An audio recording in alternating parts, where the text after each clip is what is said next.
Buenos días queridos compañeros, mi nombre es Fiorella Costa, somos el grupo número 4 y hoy les vamos a explicar acerca del tema de la vinculación. ¿Qué es la vinculación? Características, tipos y entre otros elementos importantes para poder entender mejor. Ok, vamos a establecer primero qué es la vinculación como tal. La vinculación es la relación entre aquellas personas domiciliadas como no domiciliadas en el Ecuador. Estas que ya participen de manera directa o indirecta, ya sea en la dirección, administración, control, capital de la otra y entre otros. Grupos económicos y la vinculación. Para Carrión es indispensable estudiar sobre los grupos económicos, su estructura, su origen y, más importante, cómo estos se vinculan.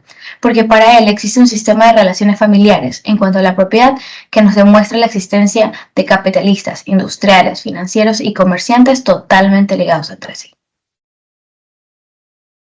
Bueno, a mí me tocó tipos de vinculación. Tenemos 3 tipos de vinculación, que es vinculación por gestión, que consiste cuando existen personas jurídicas de uno o más miembros de su directorio o uno de sus organismos administrativos ejercen funciones en ambas.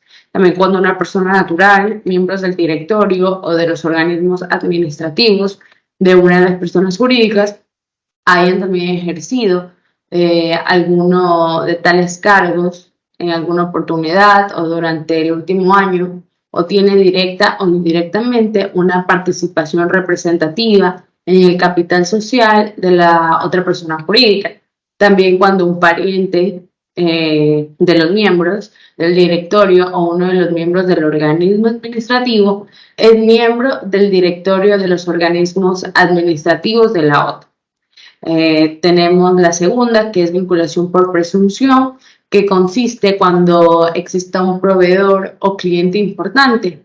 Se los considera importante cuando una o más compraventas celebradas con una persona jurídica representa el 30% o más de sus ventas totales o compras totales, según sea el caso. También durante el último ejercicio económico.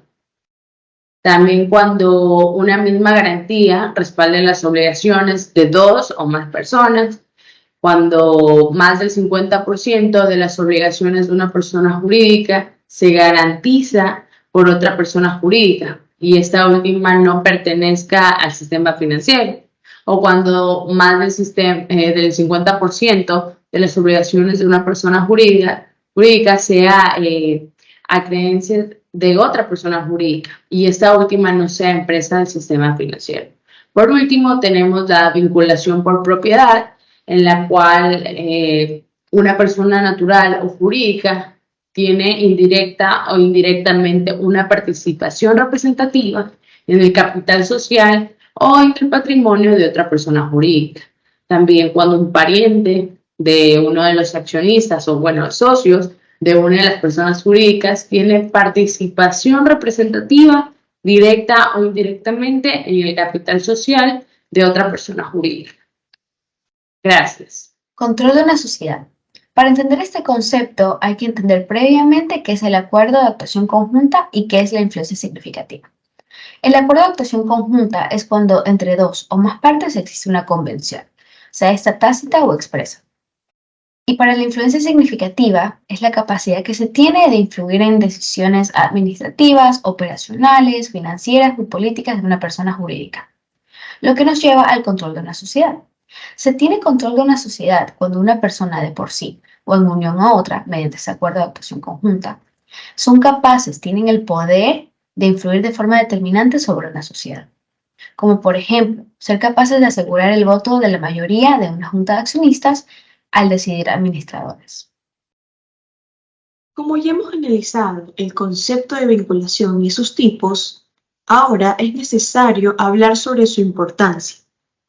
La importancia de la vinculación de los grupos económicos es de suma relevancia, dado que cada grupo económico privado controla, posee o está vinculado a instituciones financieras. Esto permite un sinnúmero de ventajas a sectores focalizados de la sociedad, tales como son el acceso a prevalentes cadenas de distribución, transporte y comercialización, como también la facilitación en la obtención de créditos con tasas de intereses preferenciales. Todo esto permite controlar toda la cadena productiva, siendo así el resultado una aglomeración de recursos y oportunidades dentro del sector comercial. En la que conlleve a un comportamiento sistemáticamente